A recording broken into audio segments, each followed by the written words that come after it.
So here's how we can import a Notion template onto the iPad.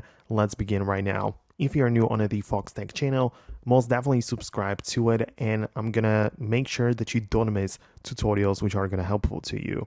Anyways, you can open up your Safari web browser and either type into the search Notion templates, or you can literally just click on notion.com/templates.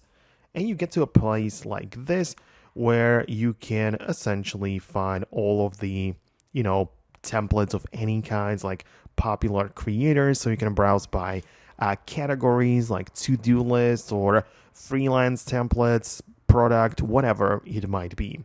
But you simply find one which you like. You can decide if it's going to be free or paid, right? And once you go with it, you can essentially click on Get Template. And when you tap on this, it will open up the Notion application. So you need to make sure it's installed on your iPad to begin with.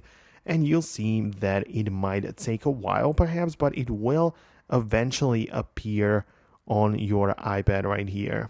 So as you can see, as I said, it might take just a little bit, but once you go through all of that, you'll be able to notice that a new thing has been added, a new template which you can play with, and it's gonna work fine.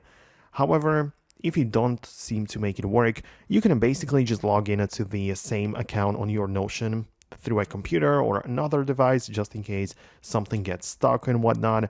And you can import it through a computer, and since it's all synced, it will also appear on your iPad as well. But yeah, that's how you can import the Notion template onto the iPad.